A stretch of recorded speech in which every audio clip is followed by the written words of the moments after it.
You all wake up in your beds covered in water, underground, deep within the mines, out of breath, feeling exhausted, and a little cold. What are you doing? What just happened? Is everyone okay? Is everyone here? Take a look around. The group is still together. Okay. The group is still together. That was like on her hands and knees, like just spitting up water because she definitely inhaled it because she thought she could breathe. That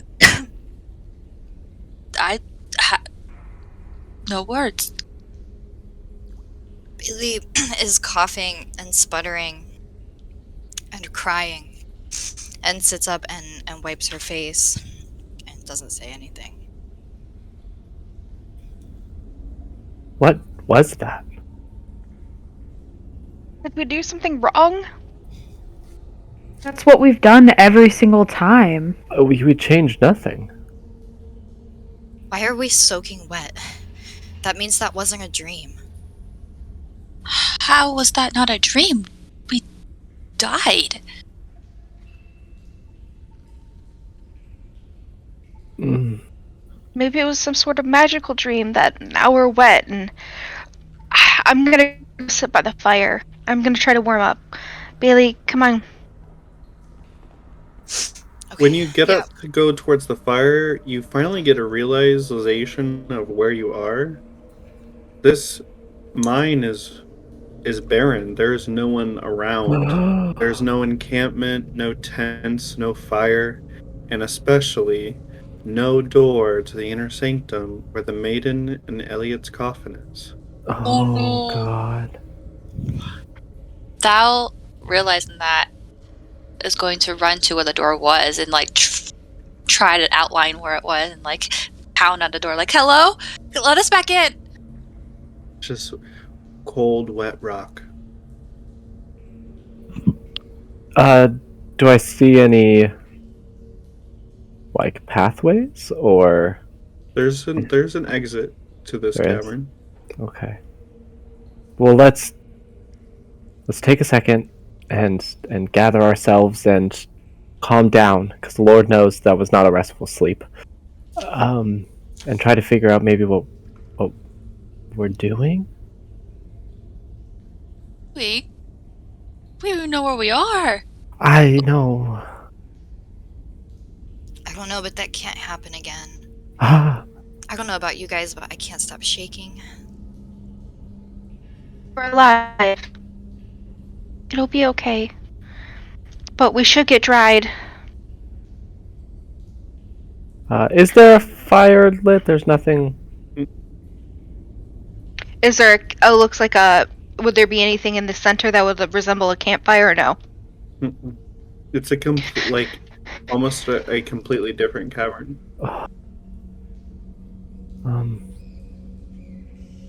What if we haven't left that place yet? What if this is part of it still? What if we aren't awake and we're in each other's dreams? This doesn't make That makes sense. Well, let's try to get out of here then. I can't make a fire out of nothing. There's nothing here. Is there any sticks or debris I could use to make a small fire? I have a tinder box and some torches, but I mean we would need wood to keep it going. I know. Man, I don't have much of anything. Okay, well, I'll pull out some of the rations that I have. It's only a day's worth. And I'll divvy it up between all of us so we at least have something to eat. It's like some bread and some cheese. It's nothing crazy. Thank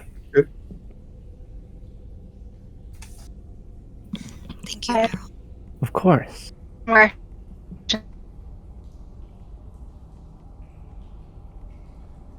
What'd you say, Ryan? I have rations too, but it's kind of hard to see in this dark tavern. I wish What? Oh, you're a little robot-y. Am I breaking up? Up? You're good now. Well, I don't know. Did you say like a torch? Yeah. We should all light torches. It's really dark in here. I'll That's use one of my okay. torches. I'll use one of my torches in the tinderbox and light it so that we can see.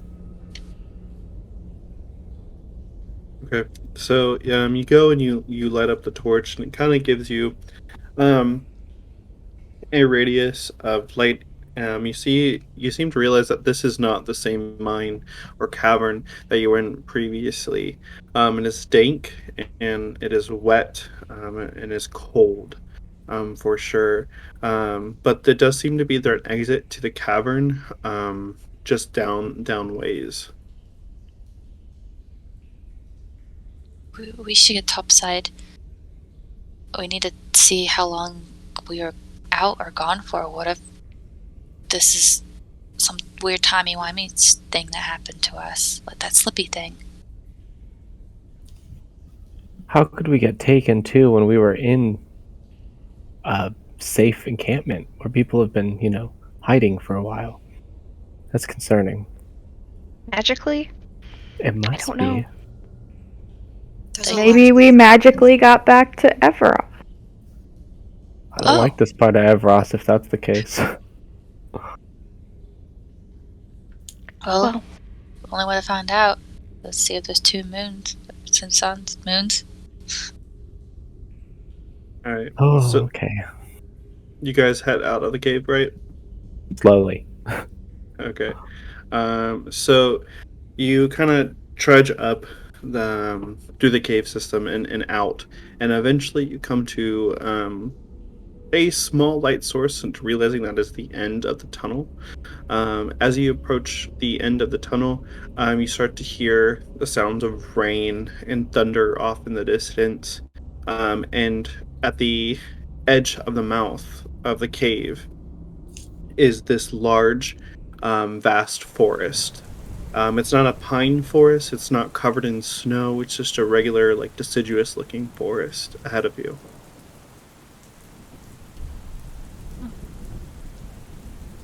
This doesn't look familiar. Not at all. At least it's not as cold.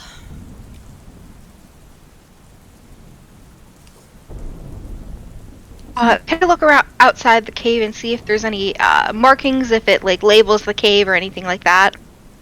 So just kind of just doing a basic look around. If there's no signage, there's no markings on the cave walls, just seems some old, cave. Okay. Can we guess what kind of time it is? I know I don't have King Mind, but like, is it sun up or nighttime? It seems to be night. Oh, God. And how many moons or no moons? You cannot see it through the forest. So, next question. I know this cave is creepy, but forest at night is also creepy. Do we Monster there. stay here and see if it gets light out, or do we just keep going? Or we continue forward to figure out where we are. Mm-hmm.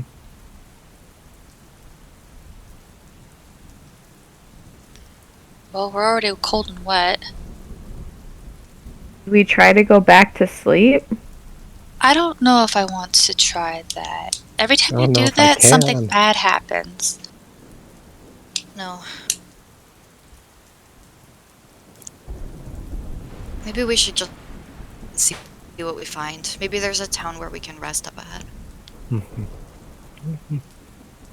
All right. So you guys follow the kind of forested path, realizing there is kind of fallen branches and limbs and trees like that, dirt, rocks. That makes a meandering pathway through the forest from the cave mouth.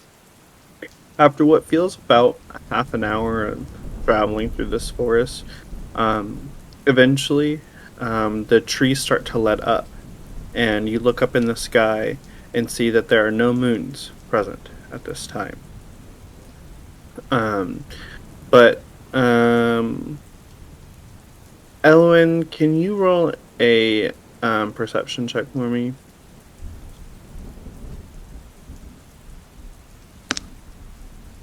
Nine plus 13. So with that, you notice as you start to get towards the edge of the clearing of trees, some of the trees have almost like a black sludge-like kind of veins and roots that go up the trunk, and some of the branches are full of green life, but some are wilted and almost as if there's a black rot within inside of them. Elowen's gonna walk towards the one tree that she's closest to that looks like that, and she's going to get close to it and touch the tree just to see if she can make out if she's ever seen this before in the forest. No, go ahead and roll a nature check. 11 plus 4, 15. So, you have not ever seen something like this before. But just from your knowledge of the trees and the forest and stuff like that, you know that this is of a dark or evil or black type of magic that is infused with these trees. What's wrong, Elowen? These trees, they're sick with magic. Something dark, some dark kind of black magic is starting to infuse with them. I'm worried it'll take over the forest. Oh, and she kind of wipes her hands on herself.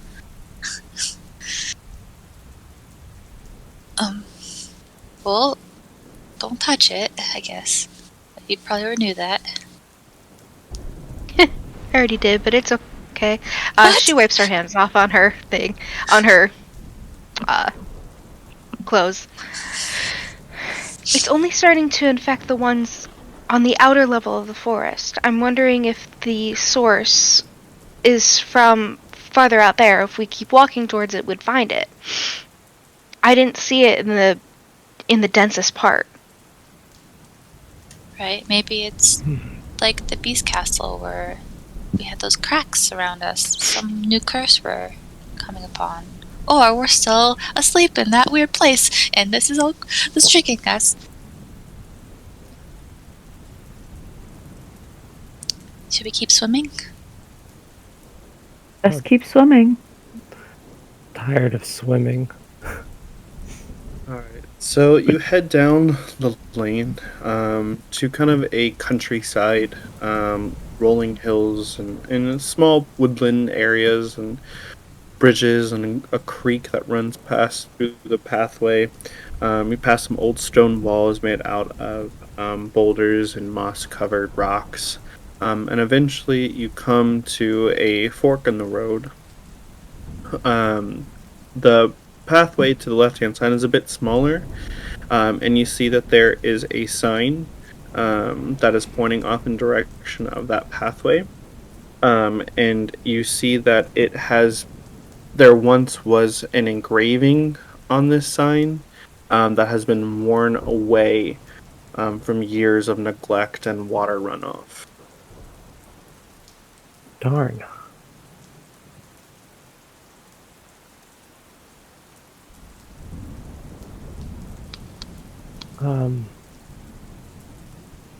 Well, we still don't really know where we're going, but I guess it's a direction?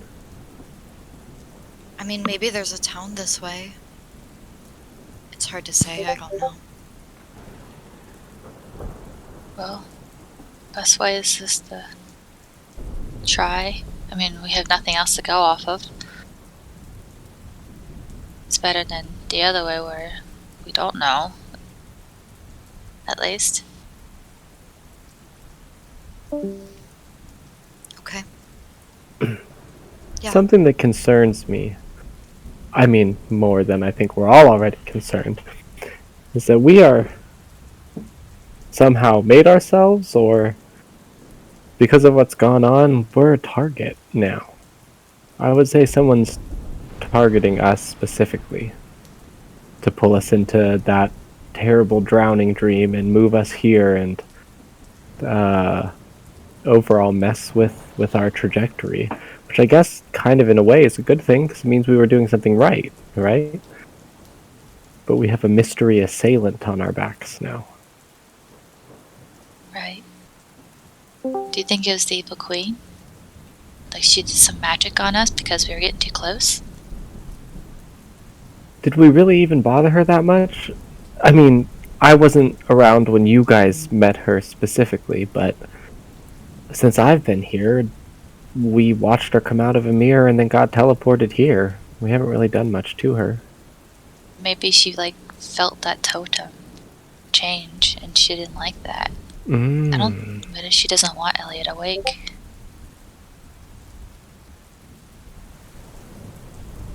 I don't know.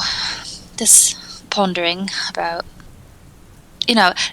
like we didn't have this happen before until we found that totem. So maybe it's somehow connected in a way. Like we oh, we solved the mystery, and they're like, "Grar! This is your punishment for solving the mystery. Drown. It seems Cold that way. water."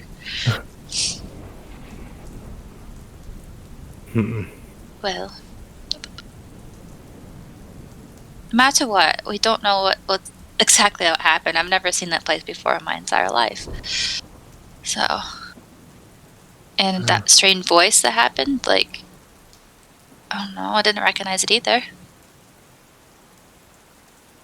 I guess I'm just thinking because I don't know what else to do. No, it's good to think out loud. We're all on the same page, right? We're walking right down the path. You haven't chosen a way you're going. Oh, I thought. Okay. Do you guys think we should follow the sign? I think it's our best bet.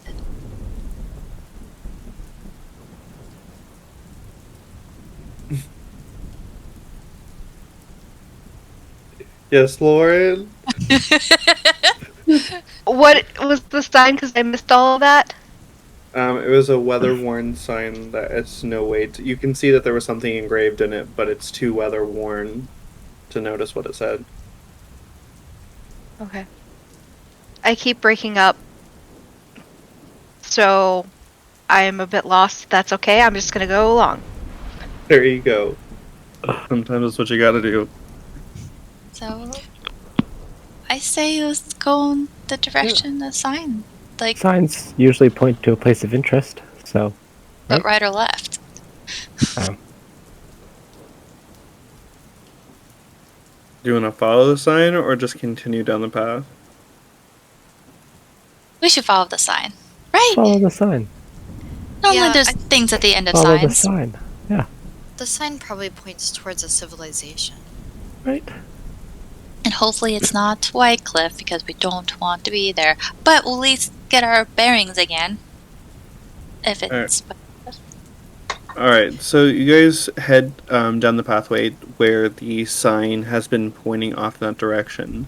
And eventually, about 10 or so minutes later, after walking down this lane, this muddy and covered in water and grossness of just walking for a long time in the rain, a house appears upon the hillside. It's a small gated house with some stone walls. There are ivy and bramble that overgrown the sides of the gate, and the house looks like it's in many stages of disrepair. Cracks in the plaster and walls, stones kind of peering out. Some of the shutters are worn or falling off or broken. And there doesn't seem to be any light on the inside of the house either. Looks abandoned.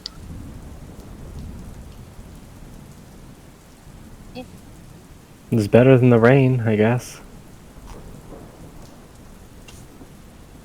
We'll at least knock still, just in case. Because the huntsman's thing, there's something inside. You know. Good point. So, Okay. You go up and knock on the door. yeah. All right. After about 30 seconds, there doesn't seem to be any answer. Then you're just kind of standing there. You're in a little covered area. There's like a thatched roof that over takes the front door. But no one comes to the door to answer. Is there a window? There are. Can I peer into the window? Mm-hmm. So you peer into one of the side windows, and you can see that on the inside there is a massive foyer, wraparound staircase around the backhand side. Fancy. It's very dark on the inside as well. Look Shall good? we? Oh yeah, it looks fancy. Oh. Well, let's get you out of the wet and cold before you all get, like, the fish sickness. Pneumonia. So That one. you step inside to this foyer. Kind of the door creaks open, and the light from the outside kind of gives it more of a glow. You see this wraparound staircase around the back of the wall. This tile flooring that's looks a little bit cracked and in disrepair. There are some portraits that have been painted upon the walls, faded, and dusty. And then in the middle of the foyer is a dark chandelier with a few cobwebs and darkness around. Um, let's see. Meryl, can you go ahead and run a perception check for me? Oh yes.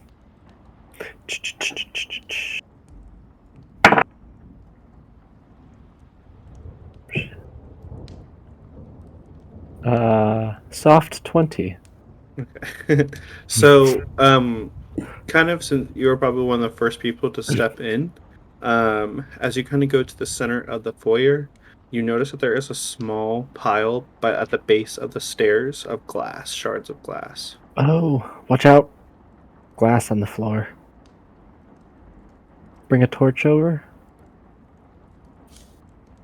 I'll step closer with my torch, and can I check out the portraits on the wall? Sure, absolutely. So the portrait on the wall, um, just like over casting the dust, you see, one of them has two women, who are posing for a portrait. Um, Both are not necessarily repulsive looking, but not the best looking at all. One has black hair and ringlets. The other has red hair and curls. They both have almost like disgusted looking faces on them. Another portrait next to it is of a statue looking woman, very poised, very proper, who has a heart shaped hair that's the gray and white. And she wears this collar around her neck, and it's just like almost elongates her neck, and it's almost as if her nose is very pointed. Like you can tell that this is a noble woman, with a lot of like almost feeling a little bit snooty.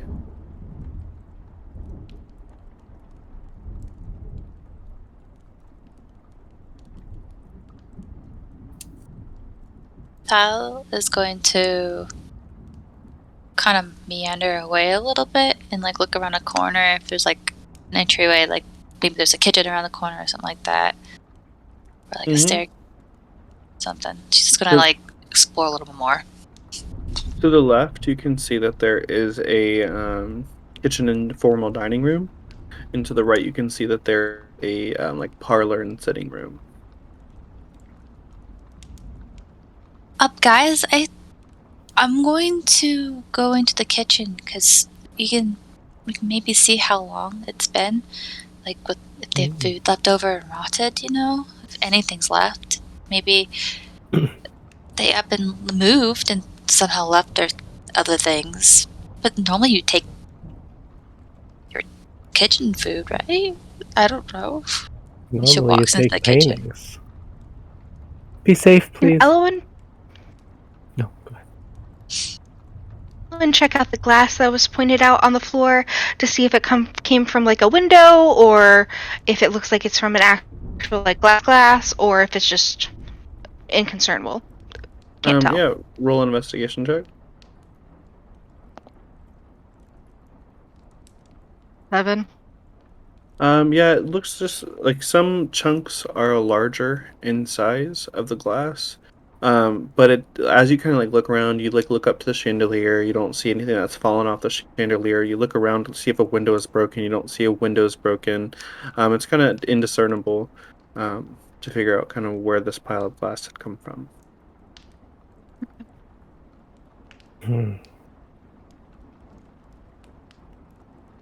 So in the kitchen, you see that everything's pretty much put away. It's actually relatively clean for the rest of the house, considering.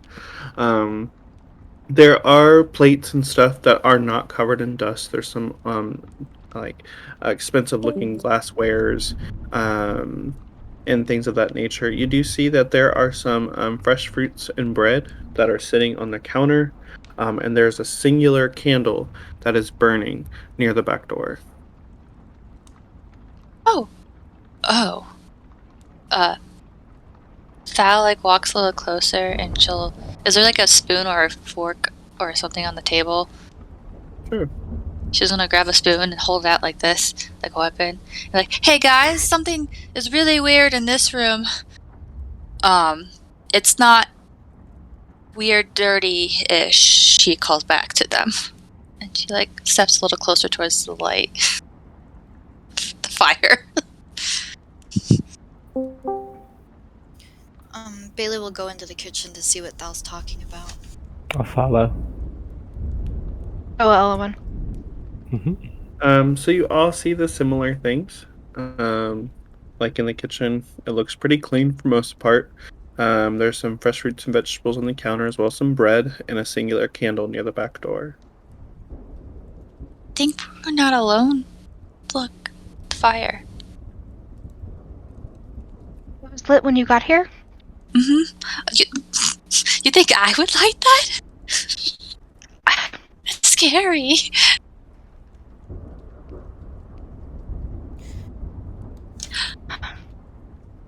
They couldn't be far. No, it looks like they're just about to eat. There's nom-noms on the table. Maybe they just stepped out for a second, but it is weird that they would leave a candle burning. And step out in the rain? We could have At scared night? them. Evelyn will look out You said there was the door. Yeah, there's can a she- back. Yeah, go ahead. Is there like a window, or is the door paned?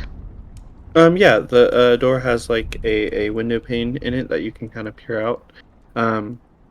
So when you do so, you see in the back garden that there are 3 large black figures moving around the back garden, and there is a singular, kind of almost silvery looking figure that is looks to be fighting them off.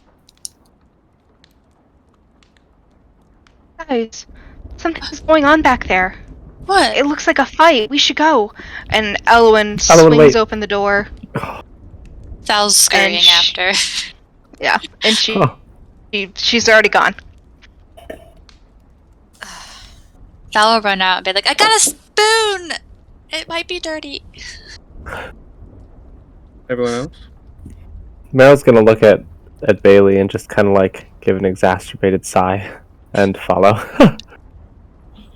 Yeah, I'll walk out with Meryl. Okay, I'm assuming probably Lucan does the same. I knew what was going on, yes. Yeah. So you guys all run out to the back garden, and these black figures that you all recognize to be Dreamless. They're all like moving and shaking. Then all 3 jump upon this silvery, like almost as if glowing, in the starlight figure. But then a blast of like just like white, blinding light happens as a sword is thrust through all 3 of them, and they dissipate in black dust. And kind of as the rain and stuff goes down over this figure, they sheathe the sword at their side, and you see that it's a woman, um, roughly early 20s or so. She has black hair, and almost like wearing a maiden, like a maid's outfit and rags. You see that on her face is covered in soot and ash and dirt, as she has her back to you, and then she turns around and she looks at you all and she says, "What are you doing here?" Well, ain't that a question? We saw the Dreamless hurting you and we were going to save you, but I think you had that under control. And she takes down her spoon and puts it in her pocket. I will put that back, I swear. Okay. Well, why are you here? Ain't that a question? We don't really know. We kind of ended up here and just we're looking for somewhere to get out of the rain. Yeah.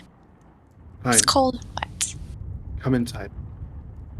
And she walks past you and heads inside of the house.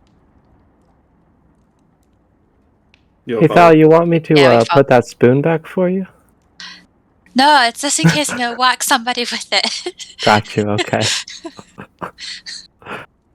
So you go inside, and you head into like the kitchen kind of area. And the woman, she walks past the fireplace and it like immediately lights up like in fire. And she sets a basket down on the table. And she kind of takes off her shawl and wrings out a little bit. She tosses it over a chair that she kind of pulls up next to the fireplace, and she says, "I can find you some clean clothes. Just take yours off here and hang it by the fire." Magic. Yes. Fire magic. That's not the only thing I can do. Yeah. Who are you exactly? Well, the catty name that they call me is Cinderella. Oh. She's gonna sound braver. I am Anastasia. Hello, Thalassia. And the rest of your friends? Strong one over here is Lucan. Horned one over there. That's Bailey. Pointy-eared one over here. That's Meryl. And then green one over here. That's Evelyn. Pleasure to meet you all. Are you But I'm here? still confused as to why you've approached my chateau in the middle of the night. I swear, we are telling the truth. We had this terrible nightmare happen, and then we woke up in the cave, and not where we fell asleep exactly, and so we're like, okay, let's keep walking, let's get the hell out of here, and it's cold and wet, and we found this place. We knocked, I swear. Okay. So where are you from? Ain't that a question? Well, you're gonna not believe us at all.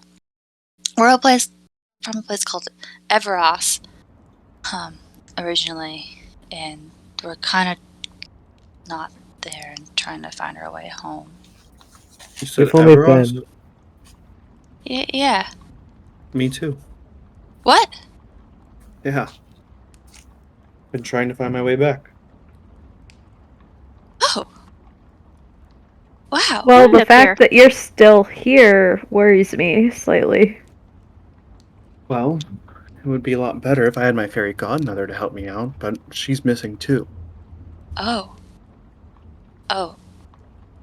Well, About your fairy godmother. We heard about her. Not where she is. We just heard that you had one. How do you know that? We were told to come find you.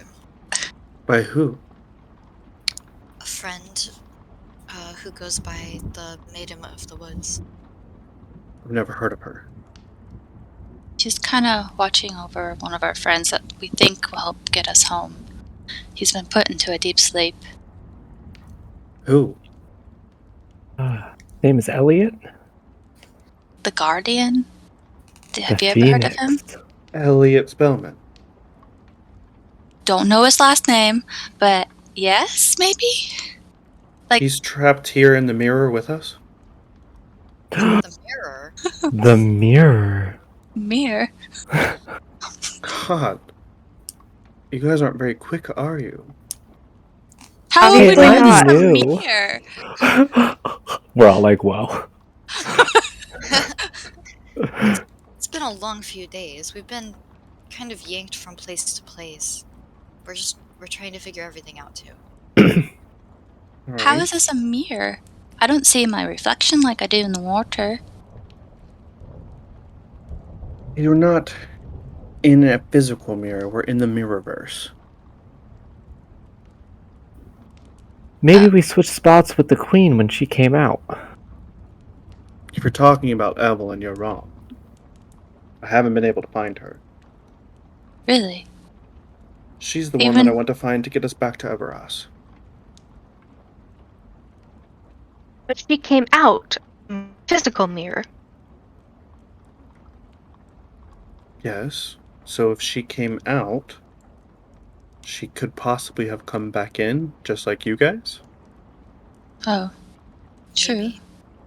She could have. I don't think Yes, she would be but- too eager to be here again. She seemed We were pretty happy kinda- to get out. Yeah, and we were kind of forced here. Forced here. How? I mean, we didn't exactly make the choice to, like, let's go on an adventure and jump into this mirror. So what Eliot tried to happened? save his friend from inside the mirror, and then the ritual went wrong or something, and so this other girl, I think, made it go wrong. Sapphiria is how we know her name, and there were these totems, and they got put in the mirror, and then the queen and a bunch of these bad people came out, and then it gets fuzzy from there. Yeah, we And ended we up on woke this up here. brown glowing thing, and then it shattered, and then yeah, a lot of bloody ravens after that. Do you remember who was all here for this so-called ritual? All of us, and Eliot and Sapphiria.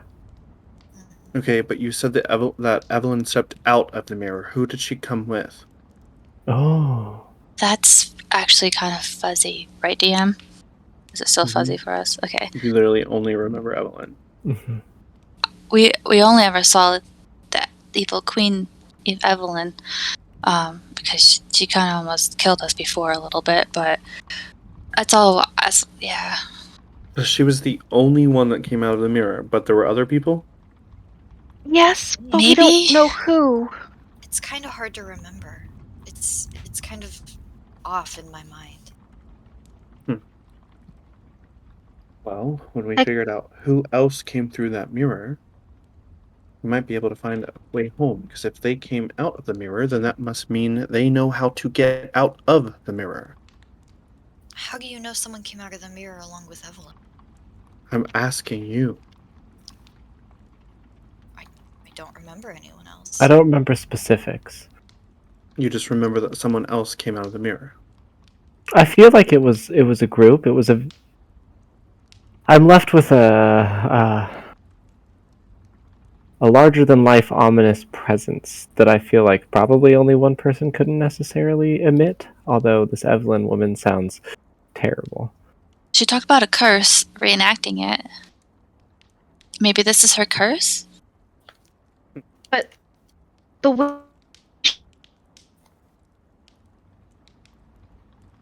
You cut out again, Roran.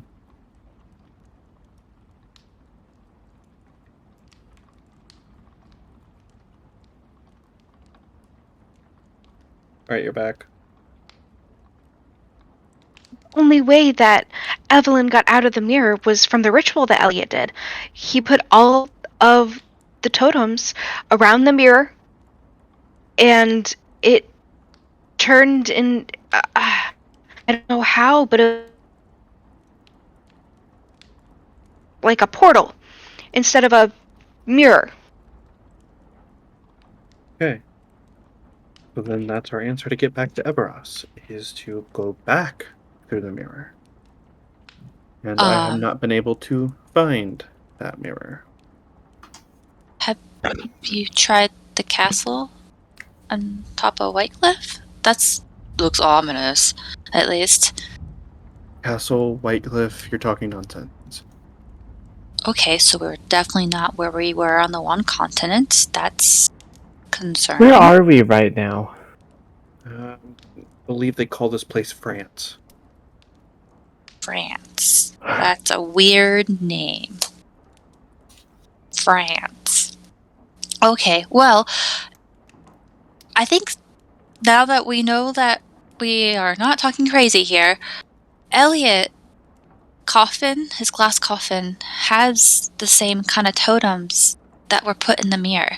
And we've been on the hunt for these totems. We've gotten one so far. Yes, we did it. It changed to a rose after we broke the curse of Belle and the Beast. And then Wait. we had this terrible nightmare. Belle and Adam are here? Yeah! Uh, You know them? I don't think Yes. so. Well, they were at Well, they were yeah, at where White we Cliff, Yeah. where we were before. And if Whitecliff is new to you, Cinderella, that means we're not where we were. Maybe we just fell into the mirror. We were told that your house was at the edge of White Cliff. Mm-mm. It's right here in Citroën. It's a province. So, let me get this straight. This Maiden of the Woods character knows who I am and where my house possibly was, but you were in a place called Whitecliff where Belle and Adam were, Yes. and then now you're here in Citroën. Now, after a nightmare, After a nightmare? we kind of died a little bit. We drowned. And I can breathe underwater, so it's very alarming. Because I breathed it in and it was not breathable. Cinderella, have you had any strange dreams? And not nightmares, but I mean ones where you fall from darkness onto this like very aesthetically pleasing stained glass column of sorts. Ours give us messages. No, but I think I know what you're talking about. Yours was our last one. Mm-hmm. Does she look like the stained glass? No. Oh. You said she has black hair. Mm-hmm. Ah. I have a question. Mm-hmm. I thought Citrui was a place on Everas. Mm-hmm. But Would Bailey you gotta know that? remember, yeah, Bailey would know that. Yeah.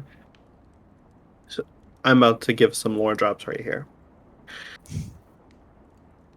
When you all are dreaming, thankfully I've studied a lot of dreams with practicing magic. Are you all together? Yeah. And you say you're falling and you feel weightless and then you land on a stained glass like platform? Yeah. Yes. And glows and has symbols. That same exact thing happened to me when I left Everas to go to our story realms. Oh. Oh. Oh. So we are in different worlds, basically. You said that we're in Citrui. How is that possible? Citrui exists here in this story realm, if you'll call it, part of the Mirrorverse. when I first came here after leaving Everas, it kind of created a version of itself from Everas, like from where I'm from. So it created this realm, but the strangest thing is that no matter how far I go into the forest, I just end up back here. It's almost like I'm in an enclosed bubble. I can never leave. So it sounds like you guys have the ability to traverse the story realms. Realm walkers. Maybe that's because we're keepers of Everas? Possibility. But the only way you were able to find me is after you cleansed a token, yes? Yes, Mhm. but you have to realize we aren't really doing it on purpose. We're not really walking, we're falling. You know, we're getting these dreams. I don't think they are dreams. Not on purpose. We didn't mean to end up here. Well, I'm glad you did, because now we can figure out a way to get back to Everas together. Yes. But it sounds like to me we need to find Totem to cleanse. Mhm. And I have a feeling I know just where that totem is. Oh, that makes things so much easier. It'll save us a lot of time. I know where it is, but getting it is the tricky part. Oh, We can do it. Where is it? The palace. I'm tired of palaces, you guys. Which palace? The only one here. okay.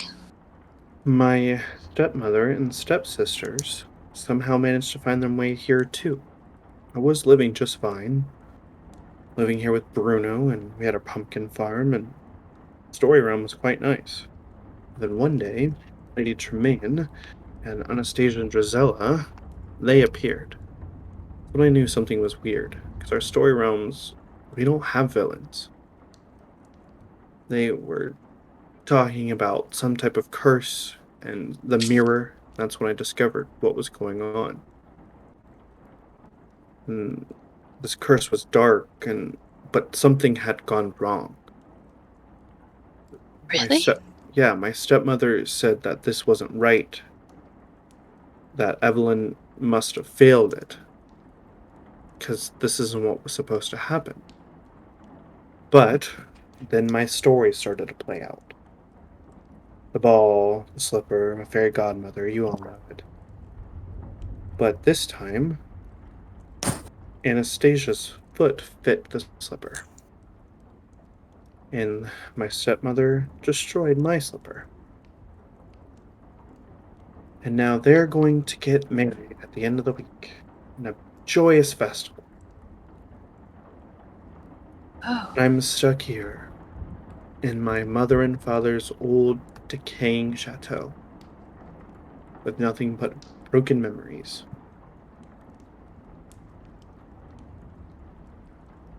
And then those black things started to appear. we I are never, very familiar with those. I'd never seen them before, but I noticed that they don't like iron, and that's what my father's sword was made out of. And she unsheathes it and kind of gives it a look in the light. And she puts it back onto her hilt. They call me a wretch, a witch in town, that I'm a bad Cinderella. Whatever. Uh, their sneers and all that, it just gives me power. I don't really care. I've worked my whole life just to be good, have courage, be kind. But now it's just me, and I have to deal with this myself. So it's nice to have you guys here. Hopefully, we can figure out a way to get that totem for you. Yeah, it'd be nice to have you along with us since you have magic powers, which is great, actually.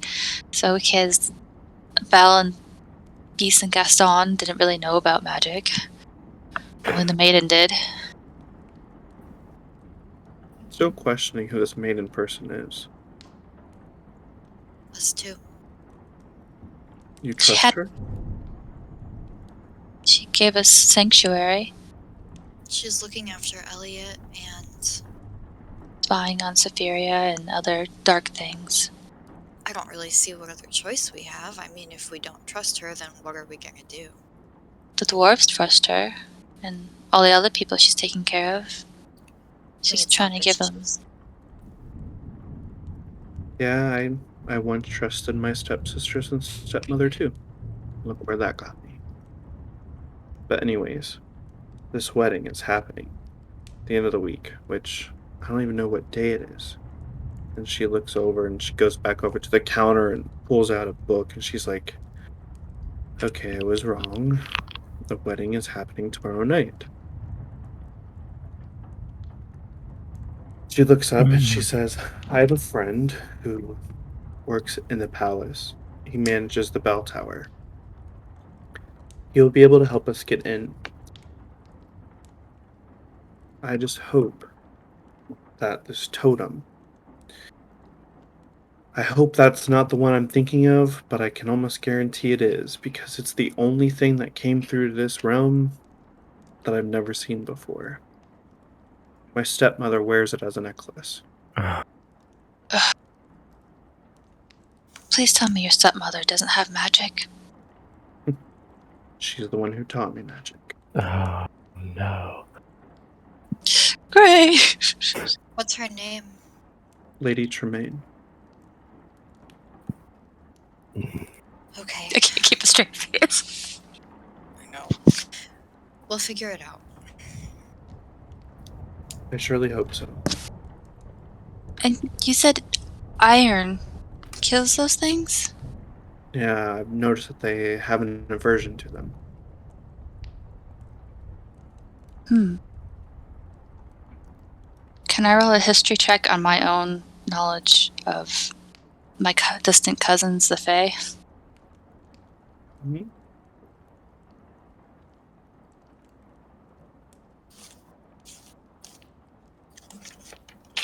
17. So you know that fairies typically have an aversion also to iron as well.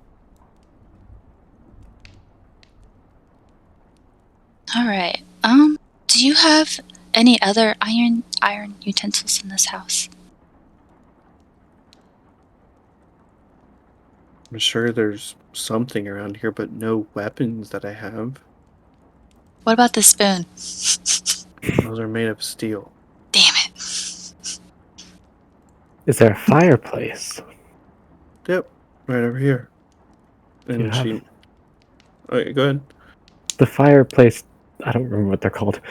Pokers. Are those iron? They could be. And she picks it up and she looks it over and then she hands it back over to you and she says, I think so. Okay. Well, Does anyone want it? She'll hold it out. who's good at swinging and hacking? Do you? Turn to Lucan and I hand it to him. I'll kind of like take it and like It's a rapier. I guess I can make it work. I'm already kind of loaded though.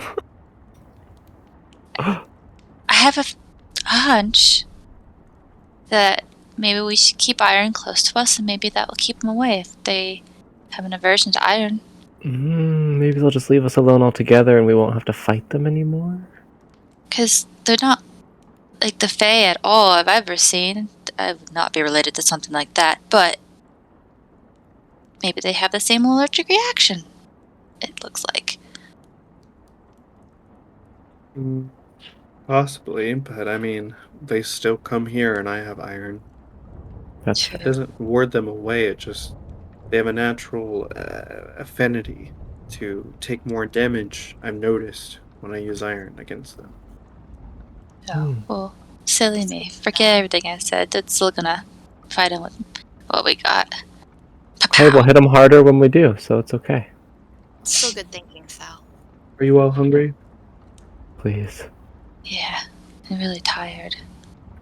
Yeah. I'll make some vegetable soup and potatoes, and I got some new bread that I just baked this morning. Oh. And she goes over and she starts working on things, and um, you see that when you look at her, that same feeling that you saw in Eliot, the same thing you saw in Belle, kind of get that symbol of warmth and like good naturedness, basically, as she continues to make your dinner. Um, and then she looks over and she says, "Your clothes should be dry now." And she motions over to the fireplace where she's hung up some of your clothes and stuff like that. There are bedrooms on the second floor. Take whichever one you want. Thank you. Thank you. You're welcome. I'll have dinner ready in about half an hour. Do you need any help?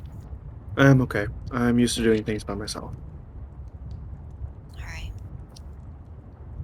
Thanks again. You're welcome, She will Bailey. go Doesn't mean it has. put on her warm clothes.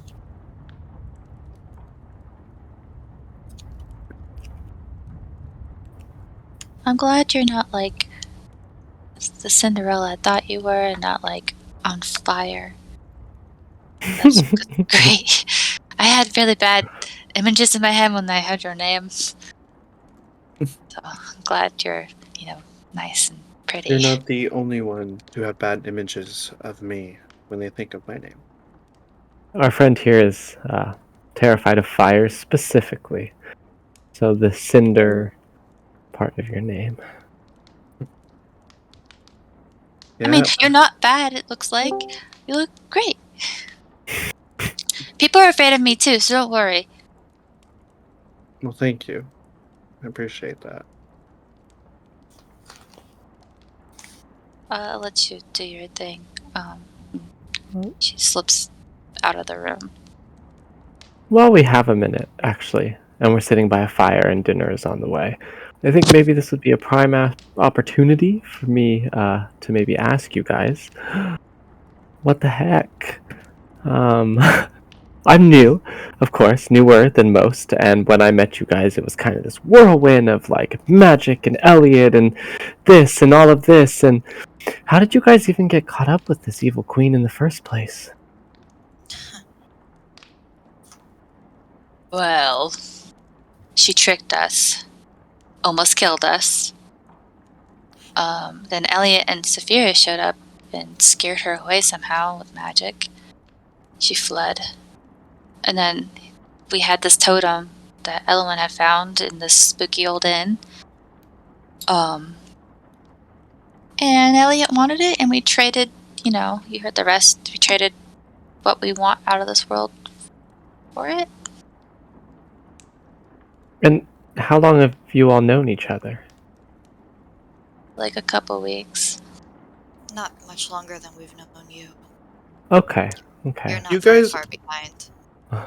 You guys have all been at least like 2 months from being in Canterbury Bay and like that whole thing. So Meryl was, just a couple days by now.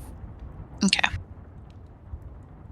Okay, I just, I went to buy some missing supplies and now I'm 2 worlds away from what I'm used to. And, I'm not upset about it, really, actually. I tend to be very go with the flow and, I'm used to weird things happening around me, so it's not that big a deal. I just figured I might want to try to understand a little better if possible. As I you're like you all all, though. sitting at the table, you see two mice jump up on the table, both wearing little hats and little shirts that have been sewn together. And Cinderella, she goes, "Oh, don't mind him. That's Jaq and Gus." And then she pulls from Oh. her pockets little like keys for them and set them on the table. They keep me company, and now that Bruno passed away. Oh, Oh. Sorry. Sorry to hear that. Yeah, he was a puppy when my father gave him to me, and I really miss them. Hmm. My mother had always told me to have courage and be kind, but I'm telling you, When my stepmothers and stepsisters came back, I thought the abuse was gone. But they came back harder than ever. She killed my prince. And then in this world, he's back alive again, and I'm just expected to play out some story, some fairy tale for children to adore over. But this is my life. And when I saw him again, my heart just exploded. I love him. But now he's marrying Anastasia, and I'm just supposed to sit back and do nothing, because every time I get close to the palace, I somehow wind up back here in this prison. Well, I'm sorry. It's nice to talk to someone other than the mice. No, it's fine. I think that we're all missing somebody too. I'll get you back to Everas. we'll get We'll you do back what we too. can to help you. I hope that I can return to Everas. But the only way that I would really want to return to Everas is if I had my prince with me. And weirdly enough, as it is, even though this is some story realm, seeing him back, it's like I get a second chance to almost rewrite my story, to get my own happy ending. Not the first time we've heard that phrase lately. Mm-mm. What do you mean? I remember when Beast killed Gaston, he said something about this was supposed to be his happy ending. And then we were discussing happy endings and how even though Beast and Belle were a couple again, all the servants still were items. We hadn't broken the curse completely. They What? didn't get the happy ending. Lumiere, Cogsworth, Mrs. Potts, Chip? Are Yeah. items? They're all. Yeah. We Reaches have- into her bag and shows Lumiere. I have to break the curse somehow, but I haven't figured it out. It's a long story, but it's my responsibility to break their curse. May I? Of course. And she hands Lumiere over. Merci. Lumiere. This has magical properties to it. That should light up any type of darkness that you may find upon your way. He said something similar. I thought he was just... No, he may know more, but this magic is different than the ones I'm used to. I'm not used to this. This looks ancient magic. Who? I really wish Belle was here. She's freaking smart. It would help to have that library now too, and somebody who has knowledge of Everas as well. Yeah. Well, it's as good as any. But here, she hands back Lumiere to Evelyn. Then she puts some more vegetables into the stew and continues cooking it on the open fire. She says, I'm sure you have more questions, or I don't mean to intrude if you all want to talk amongst yourselves. I'm going to go grab something from my room. I'll be back. Right. As she walks away, Meryl will just kind of lean in and say, I think we're part of the Princess Protection Program, you guys. They're all under, like, abusive relationships from people who maybe were supposed to be taken care of in Everas, but we keep going into these story realms, right? And in these story realms, these evil people are getting their happy endings, not the people who are supposed to be getting the happy endings. That's what Thank I was you. thinking too. Yeah. You might be onto something. So we Maybe- might have to, yeah, Evelyn? Correct their stories of how they happen in the books and the tales. And the only way to do that is make sure that Cinderella gets the prince and going that. We didn't do a very good job with Belle and Beast though. We only broke half the curse. But we did save him. We Mhm. did give them what Belle needed. I mean, yes, at the cost of the servants, but we did Oh, everything well, we could. The servants Suddenly, aren't. there's a knock on the front door. Lucan, you're big and strong, and it's nighttime. Second This that. isn't my house. You're the only man here. Maybe we should wait for Cinderella to come back and open it. Thal. Thal's gonna be okay. Thal's gonna cast Disguise Self and make herself look like Cinderella. And she's gonna go to the door and answer it. Oh boy. Can I do Uh, that? Yeah, sure. Okay. So when you open the door, there are two figures in cloaks, with hoods over their faces that you can't see, and it's kind of dark on the outside. One is wearing a royal blue hooded cloak. The other one is wearing a purple cloak as well. And then the first figure pulls back their hood, and you recognize her, and it's Belle. Oh, And she goes, how? Ella? She drops her. She's like, "No, it's Thal. I was afraid that somebody was gonna murder me if I wasn't Cinderella." Oh, thank goodness. And she comes inside and wraps her arms around you. It's so good to see you. How did you get here? Well, Adam and I were traversing the forest to head back to the mine where you said to find, and we just kept walking and walking, and then eventually we came to this pathway out of the forest. It felt different. It was much different than before. And then I saw the sign and I started to remember things, and I'm from Everas too. I guess that makes sense if you know Cinderella. Come in, hurry! Come in, out of the wet. I know people don't like wet. Absolutely. You Come on. humans, right? And they both kind of take, as they step into the foyer, and they take off their robes, and Adam takes Belle's and they hang it up on the coat rack, and she grabs onto Thal's hands in a warming, she's like, I'm absolutely famished. Do you have anything to eat?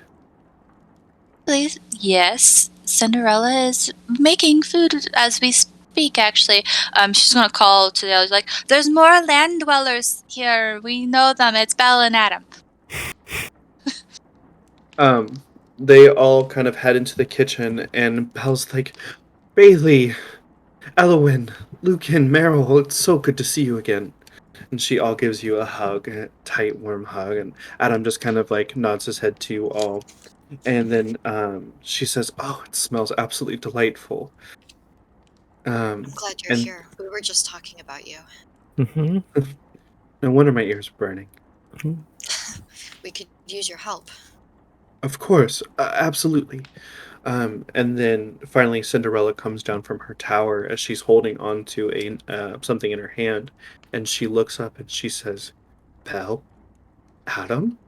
And then Belle's like, "Ella," and she goes over and you see a hug, and almost as if the kitchen, the color comes back into the kitchen. It almost feels warmer. It almost feels brighter, as it's almost like a warm smells of honeysuckle and lilac and lavender kind of fill the room. And then they kind of let go of their hug, and it kind of dissipates, and kind of fades back away. And Ella's like, "How did you? What is going on? I'm so confused." And she's like, "Well," and then she kind of goes into her whole explanation of what happened with you guys, how she went through the forest with Adam, and they eventually found uh, the chateau. And then she says, "But the strangest thing happened. It was almost like as if I got my memories back once I left the forest, and I started to remember something about Gaston. Eh, we were married, but I know that in real life we are not.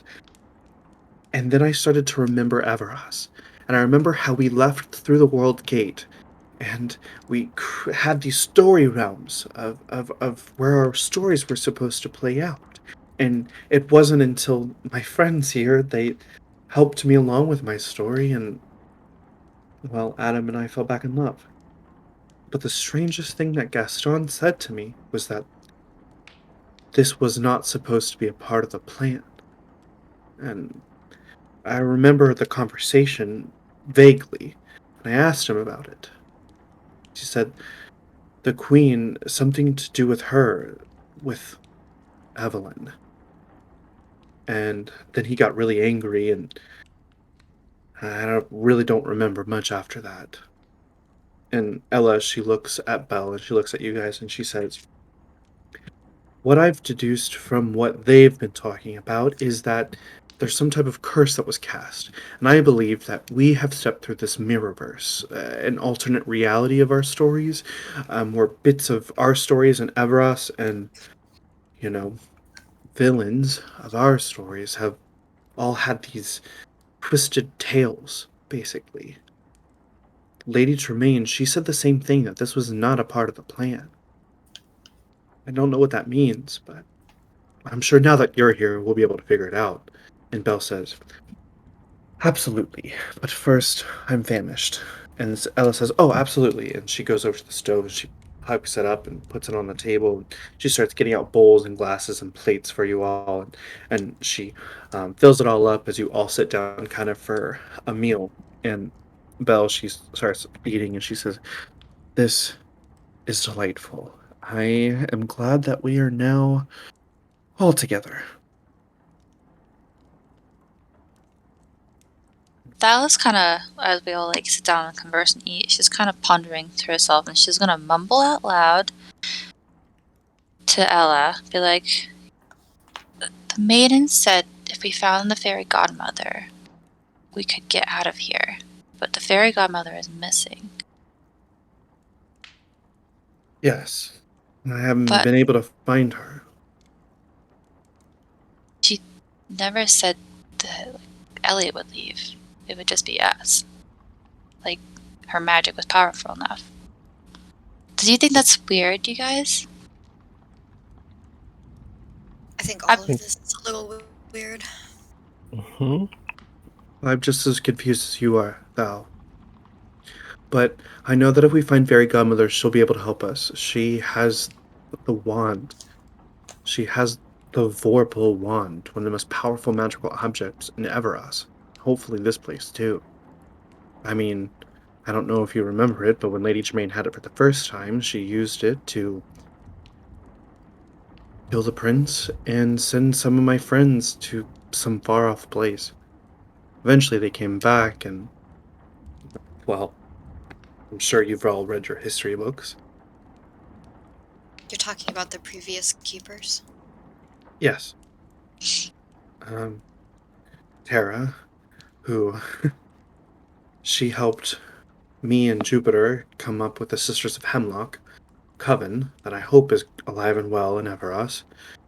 And along with, well, everyone else that was there as well. I haven't been able to contact, obviously, them since they've been living in Everas. I do hope they're okay. Well, we thought we met Tara. We thought she was helping us, but it was Evelyn in disguise. Well, The Evil Queen is very good at disguises. Mr. Eliot did say that he had seen Tara recently and that she was traveling around with some, like, coven thing, I guess. So, Surprised that Sapphiria hasn't made an appearance yet if Eliot's here. well, we haven't seen her, but the maiden has. I'd really like to figure out who this maiden person is. I thought she might have been Snow White because she has black hair, and she found her in the census book, and she has dwarves. And ravens. Ravens. And her ravens aren't actually ravens. Yeah, somebody What killed happened? all the ravens. Oh dear. Like, blah, blah, blah, blah, blah, blah. I thought it was for a bloodbath. It was not. It was just murder. Bloody bird bath, you could say. Yeah. Well, now that we're all together, I'm feeling better about this whole situation. And then Ella, she is like, "Oh, here," and she pulls out this little jewelry box, and she opens it up, and then she pulls out this long string, and it's like a silver butterfly, with a beautiful blue gem in the center of it. She says that this was my mother's before she passed, and it's kept me high throughout my lows, and I want to give it over to you.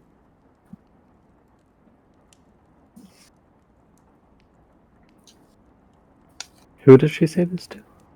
Thal. She just looks at it like, I don't even how. Why? Why? Is it magic? I mean, it's definitely kept me happy through dark times. So, if anyone could use it, it's you guys. It's like a lucky necklace. Okay. She just takes it and holds it. She's like, she doesn't know what to do with it. Right. It's very pretty, and I will make sure not to break it or lose it or anything that's bad, right, guys? It's very shiny. I like shiny things. She'll put it over her head. Um, And then you she'll just- examine it. Sorry. No, you're fine. You can just wear it around your neck, or if you want to keep it in a pocket, that's fine too. But I trust you. It's weird. Like when I look at you, I feel warmth. Oh. I feel like a sense of family when I look at you. And Belle, she goes, "I thought I was the only one that thought that." Actually, we feel that. Well, I at least feel that when I look at you guys and Eliot. I can second that. I do too. It's like home. Home. Exactly. And we will get home. Yeah. Alright. And she finishes up her soup before clearing some of the table from all your finished soups and things like that.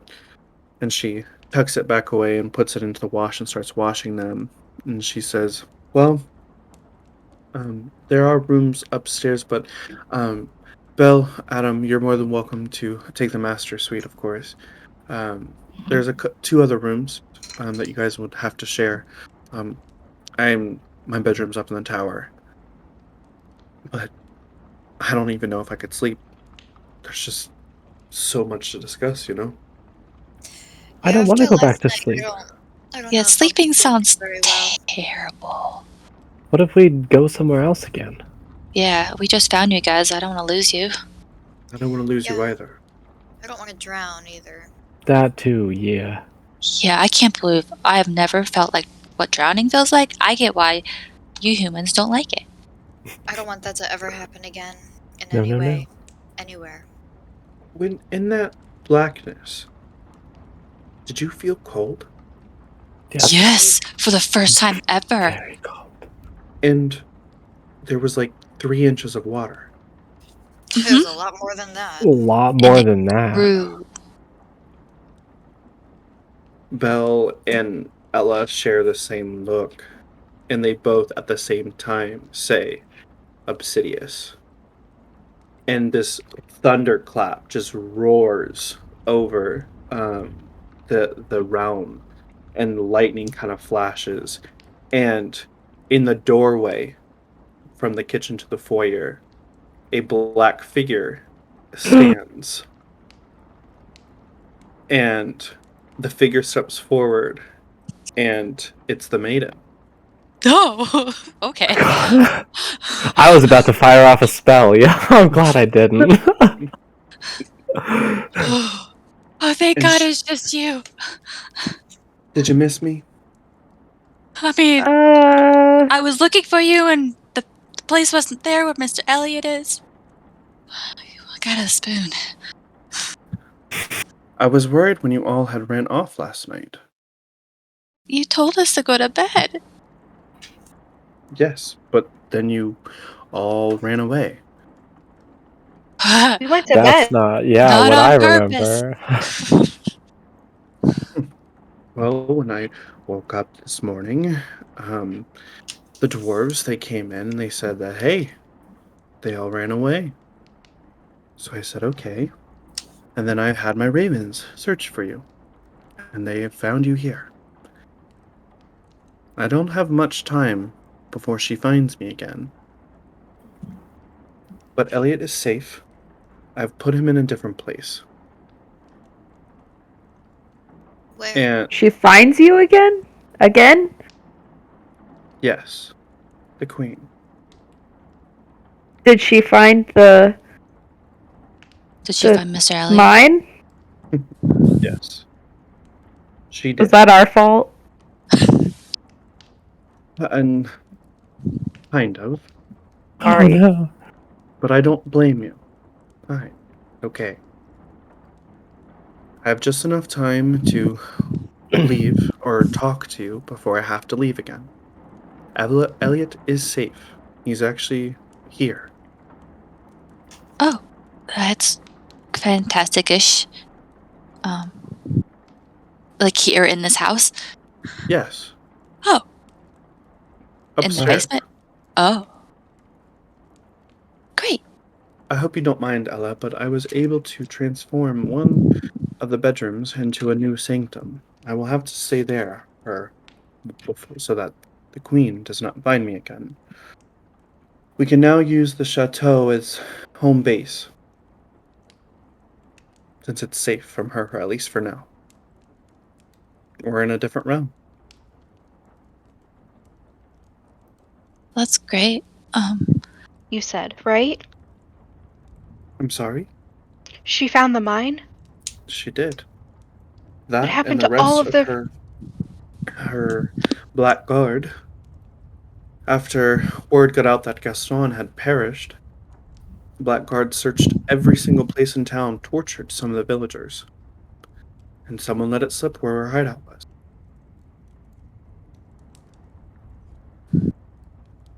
Thankfully, most of us got out alive. They have all of the refugees? Not all. Some were Not lost. all?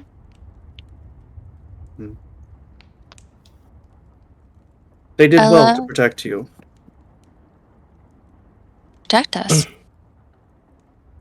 She still doesn't know you are all here. But you all have the way to break. I have to go. And then she turns into black crows, and you see it fly off upstairs. Belle, Adam, Ella, that was the maiden, by the way. Ella and s- uh Belle, they kind of look at each other. They're like, she looks so familiar. It couldn't be her, could it? And Belle No. goes, no, it's not possible. Who? Snow. Well, that's Yeah. kind of what we thought. Mm-hmm. And then Belle said, well, when we were in the library, we found a census. Snow in this world existed 150 years ago. There's no way that she'd still be alive. And Cinderella goes, well, look at Gaston and look at my stepmother. Both presumed dead in Everas, but somehow they've cheated death and they're here. And Belle says, I suppose you're right. But if it has to do with the nightmare fairy, then who knows what could happen. Who is this nightmare fairy? Ella gets up from the table and she kind of like turns her back onto you as she looks at the fire. And Belle kind of takes this cue as Ella doesn't want to talk about Obsidious. So Belle says, well, there is a fairy that existed in Everas named Obsidious. He's nasty and vile and dark, and he presides over a realm called the Void, which is a realm within the Reverie, which is the place of dreams. And he feeds on your worst nightmares and your fears. Thankfully, this only can happen while you're asleep. So you're kind of protected in that sense if you can wake up. Well, definitely not sleeping anymore. And definitely makes sense why Iron is working on those thingies. Do you think we could Dreamless. sleep in shifts? Sorry, Dreamless? No, sleeping in shift isn't going to do anything, but The Ella last gets up and from the fire and she says, "You're fine if you stay within these walls. There's wards here that I've put up. I don't want to think about him again." And Belle goes over to Cinderella and she puts her arm around her and she says, "Ella, it's okay. We're here. Your friends are here." And she goes, and she turns to Belle and you kind of see like tears running down her eyes. And Ella says, "Every night after he died, I had horrible nightmares, Belle. You know this." And Belle says, I know. Figure this out." And Cinderella, she kind of wipes away her tears and she turns to you all and she says, I'm sorry. I'm going to retreat to my room for a little bit. You're more than welcome to stay up, but I'm exhausted from today." Yeah, you do you. And then she looks at Adam and she says, "It's good to see you again, Adam." And Adam says, "Yes, as it's good to see you too, Cinderella." And Ella, she says goodnight to you all before ascending her spiral staircase up into her attic for her bedroom. Belle looks over at you all and says, "What a strange turn of events this night has been." Tell us about it. It's not been quite fun at all, actually. But I wish I we had more broke answers. we broke your curse. We have to break hers, it seems like now at least. She says there's another totem here and that somebody in the palace could get us in, like a friend in the bell tower. But I don't know how to break her curse. I don't really know anybody's stories. I'd never seen a library until the beast's house.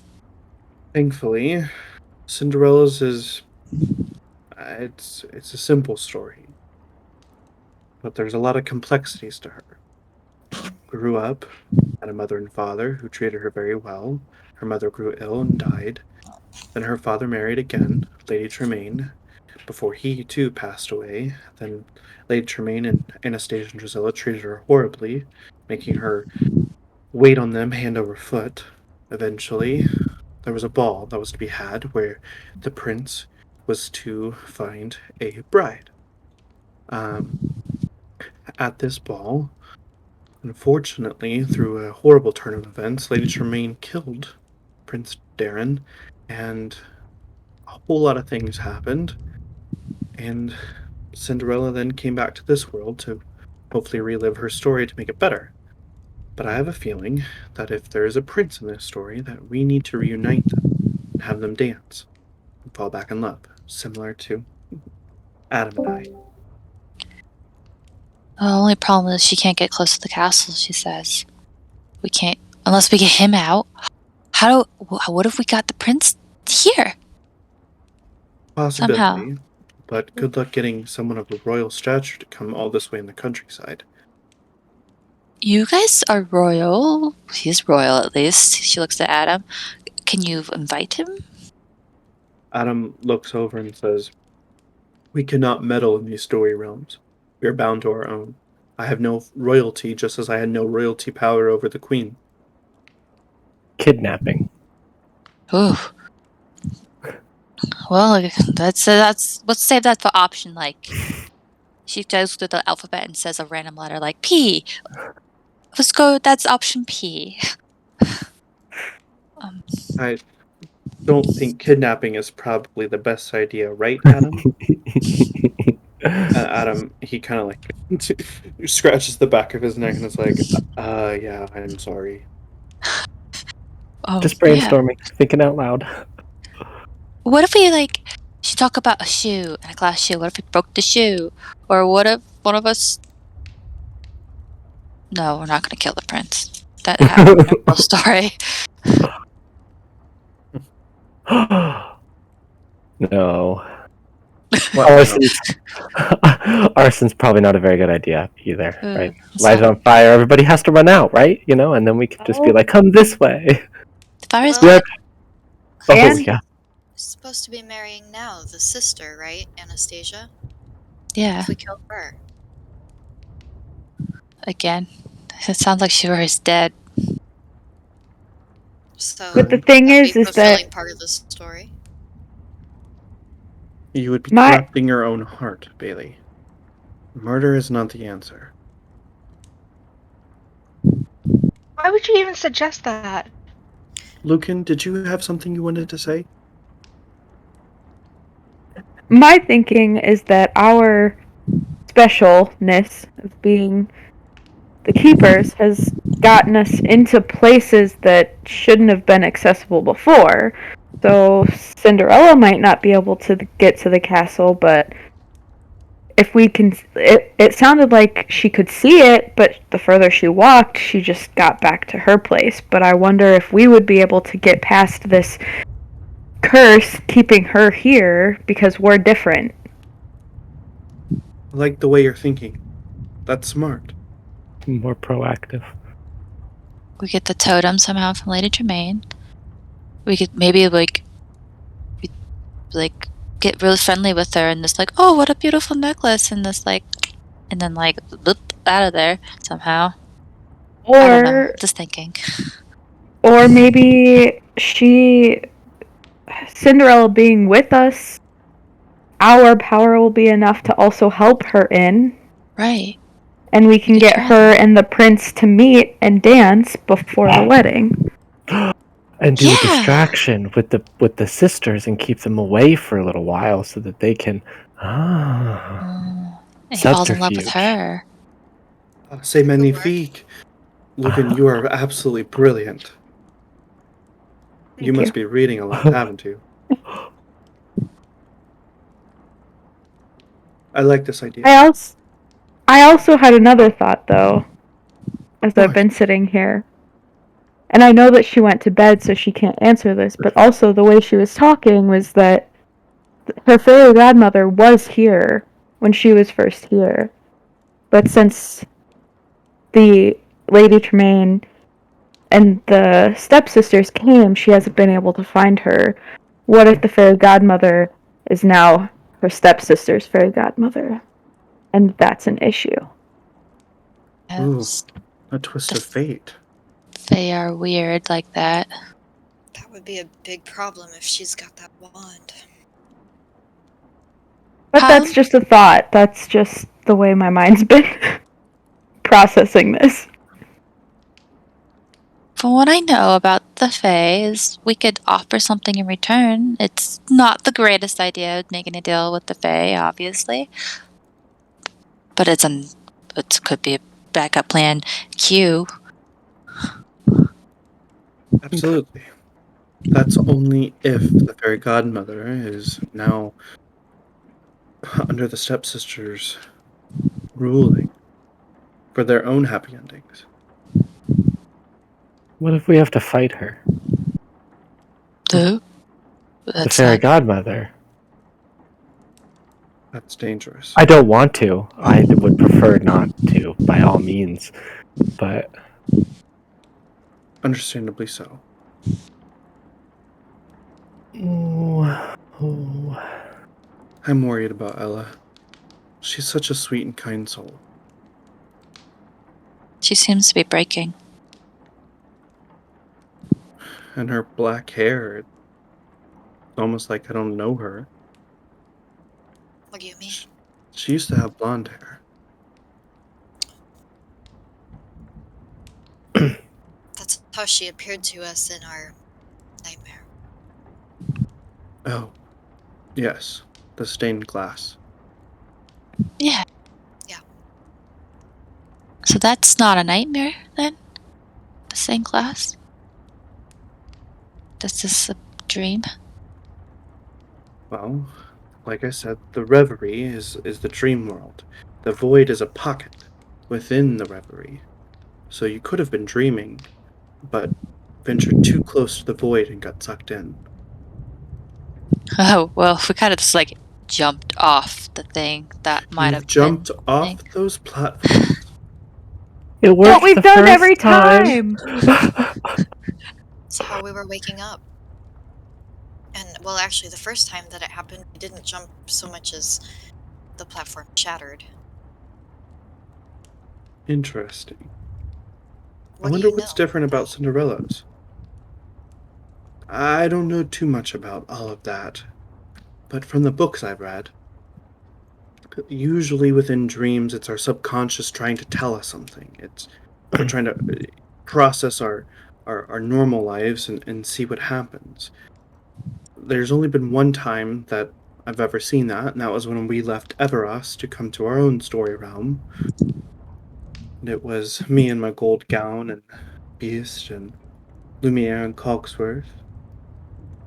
But we didn't have to jump.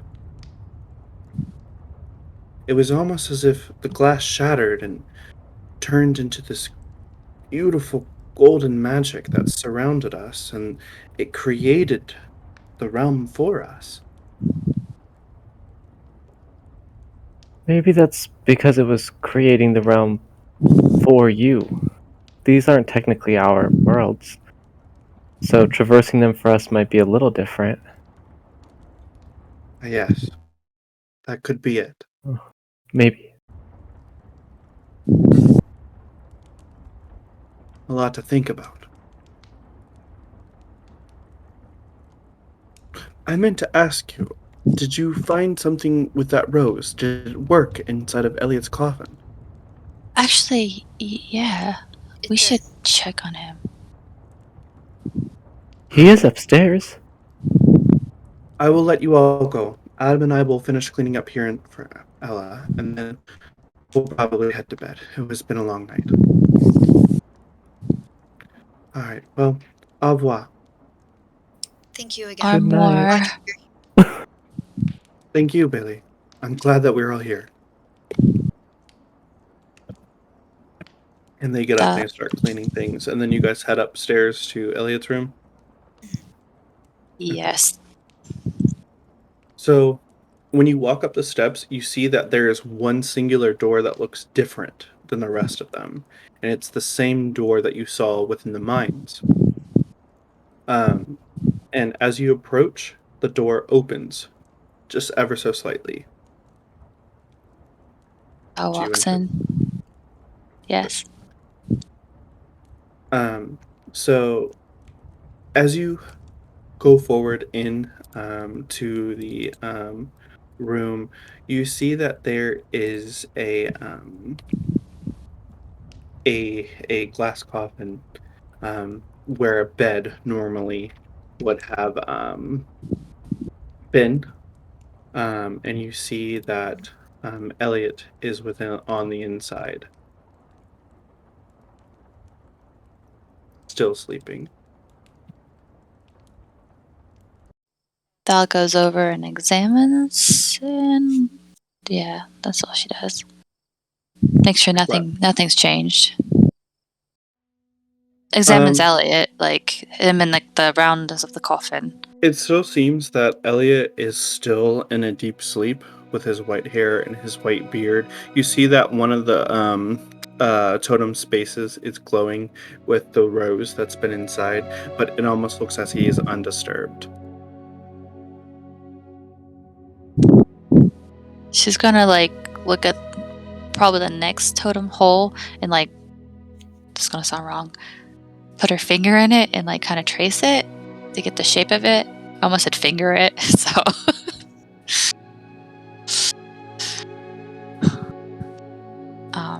Can she get any kind of shape of what it could possibly look like? Can you roll 2d6, please? Mm-hmm. That wasn't a good expression. I'm scared now. A 5 and a 4. You take 9 points of radiation. Okay. Oh. Ow! You okay, Sticking your Thal? finger into the slot sends a bolt of energy that radiates out of your finger in a bright blast of light. It also would have scarred me, because it's more than half my damage, or health. So similar to Lincoln, or not Lincoln, Meryl, from your fingertips you see your veins that have turned a violent violet purple. Are my veins still like You're- that? Yours, yeah, you're from the damage of that, from when you picked it up, yes.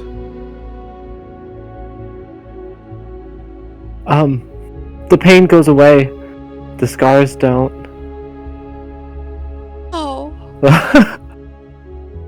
Are you okay? He's okay. He was mean. He bit me. I don't think it was Eliot per se. I think that these totems carry extraordinary power. Beyond, I think what a lot of us are even able to handle. But wait, only when they were evil did this happen. She didn't have that happen to her. She touched it and put it in. And it also changed shape. So we probably can't just walk up to Lady Tremaine and yank the necklace, because someone will also have more purple veins. I think if we do that, the purple veins would probably be the very least of our problems. So, and Meryl will kind of look towards Evelyn when she says this. We got a hold of that one after Gaston was killed. Not by us, but that means we might have to kill the lady. Not necessarily. We just have to get it. And it. Who knows? Maybe she actually doesn't have it. And maybe Anastasia has it. Or someone else. And we have to solve and fix this story in order for it to change into its true form. And then we can hold it and put it in there. I guess death doesn't have to be the way that we save Cinderella's heart, I think Shouldn't. it just so happened that was with Belle. Sometimes it does happen, though. I mean, sometimes there have to be sacrifices, especially if the people you're dealing with are evil. Bailey is right. As the maiden steps back into the room from the shadows of the corners, sometimes sacrifices must be made to get what we want in the end. I know that's not something that you think about, Ella. It's part of it, I think. And Evelyn, know that even if she was evil in life, I will still send her. Her soul will be where it belongs, with Grimm, and in his embrace. But we should avoid it at all cost. No matter what. It's not right. It's not right to plan something like that. We're the keepers. I have a question. What would you sacrifice to find your friend Talon?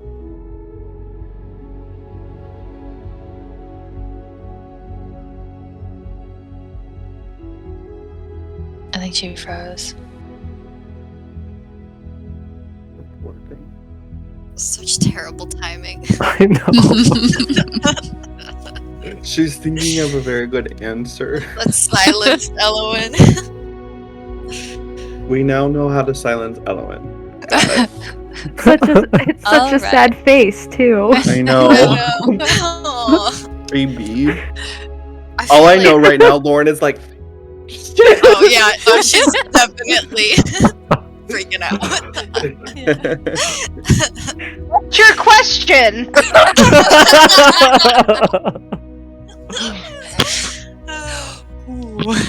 What would you sacrifice in order to save your friend Talon?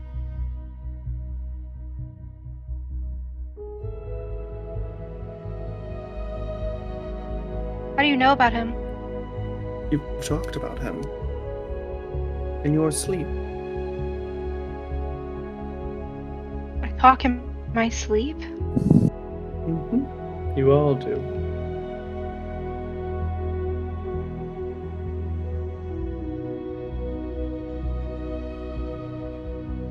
I don't have much to give up. Would you trade a friend's life for your friend's life?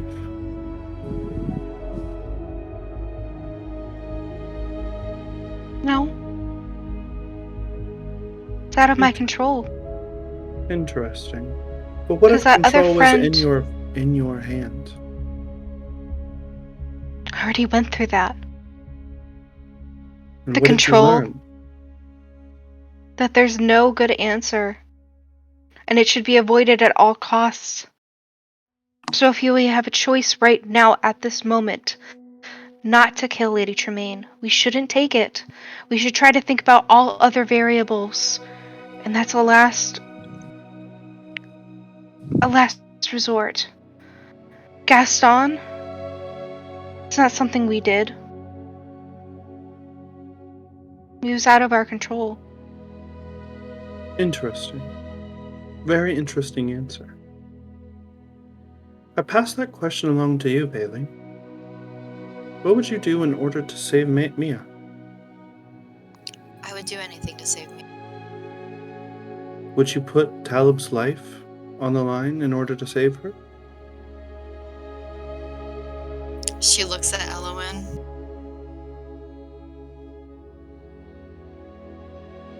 Yes, if I knew it would work. Interesting. Lucan, what would you do in order to save your nibblings' lives?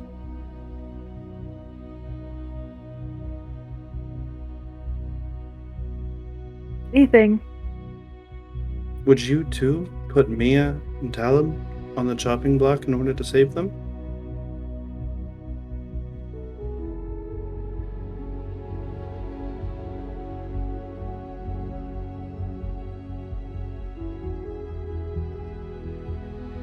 Probably. Interesting. Thal, what would you do in order to turn your family back? Oh, what haven't I done? Enough, so it seems. Almost. She kind of looks at Eliot real fast and then back to the Maiden.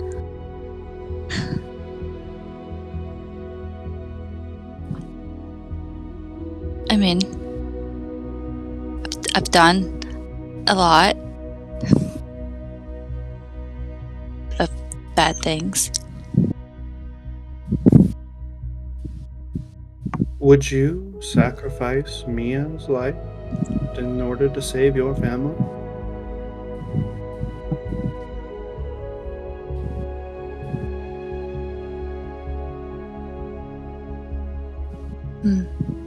No.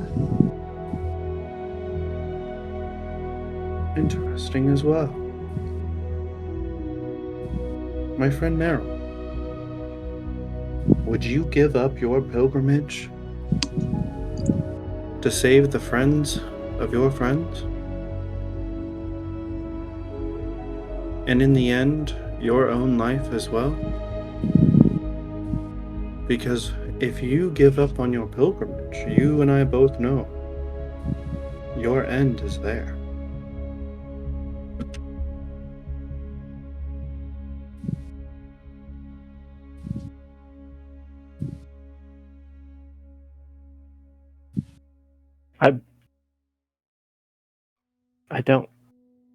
I don't think so.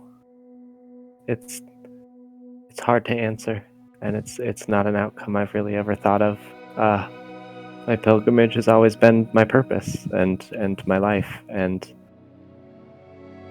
I have yet to have to debate giving that up. An honest answer. I have one last question for you all. Whose life would you sacrifice amongst yourselves in order to save you? Lucan?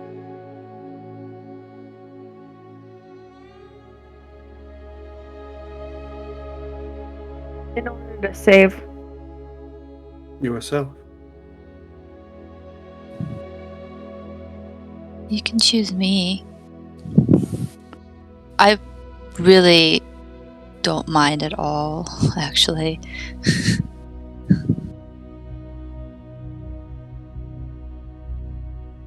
It wouldn't matter in the end.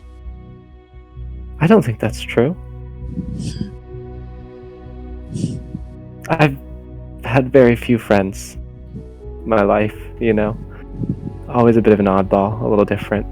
And I'm pretty new here, but I think I would rather sacrifice myself than sacrifice any of you. I feel the same. That's why I struggle to answer that. If it means one of you, like, to save myself, if it's myself or the group,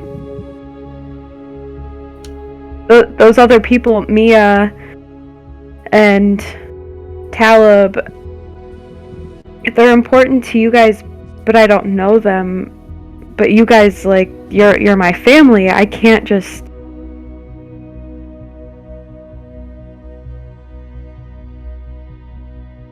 I don't know. Are you trying to get at that we don't know the villains enough to murder them? Just want to see what you would be willing to do. And all of your answers, varying in degrees, are good. Worthy of the title of Keeper of Everas.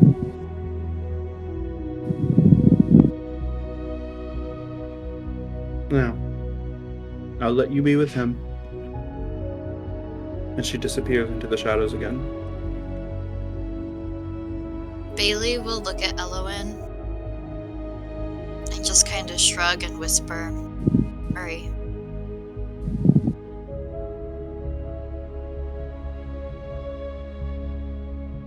You can't say sorry if you don't truly mean it. Well, I am sorry. Not, about what I said, but about the nature of the way things sometimes have to be.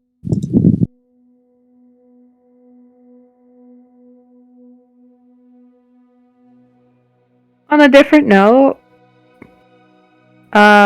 we can just hope that that decision never comes for any of us. Between our people or your people. I feel like she might be prepping us for something. We don't know much about the last keepers, what they had to give up. You don't know. Absolutely exactly what Lauren said. 100%. Agreed. Poor girl. No. Oh, you're back. You're back. You're back. You're back. There Lauren, you we go. love you. Never mind. We can have There you yeah, talking you're that good. much You're in our good. You're sleep. good. You're back. Damn. The lies. Stop getting her hopes up. I know. Can you still hear us when you get frozen? I'm just. No. No, you can't. Oh. Maybe restart your computer real quick. Now I can. Now my. Try it on your phone. Just get on. Try using your phone instead. Mhm. I'll try using my phone. Okay, good idea.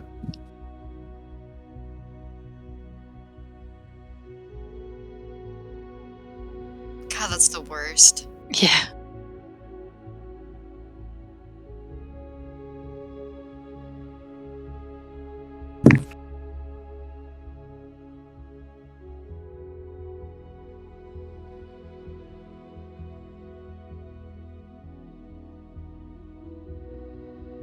Hey. There we go. So, what I was saying was that we don't really know Snow. How can we speak so much in our sleep that she knows all of that? She's clearly powerful. Did Snow White have magic powers? Was that part of her story? I don't remember. Where are we at with Snow? Where did she come up? Yeah, I don't think the Maiden of the Woods is Snow White. I'm sorry, I meant to say the maiden. Okay. I think she's powerful, and I never thought of myself as a sleep talker, but either way, I mean, she knows. She can traverse through these realms like we can too. It seems like Belle and Adam did it kind of accidentally. She hunted us down and found us. Which means she moved herself and Eliot here. So she is far more than maybe what we thought. I don't know what to even think of her, so to think of her as something beyond even just a captive in a mine with magic, you know? Is he keeping her captive, though? Or just Evelyn? Or the evil queen, I guess. We don't know if it's Evelyn. Like, it seems like these two are tied somehow. The maiden and Eliot? Mm-hmm. He can't leave. She can't leave. It's not coincidence, I think. For some reason, they're connected. I guess we should be thankful that she's on our side at the very least, for now. Are we That sure? we know of. I wouldn't make that assumption. We don't. No. But she's our best bet. Unfortunately.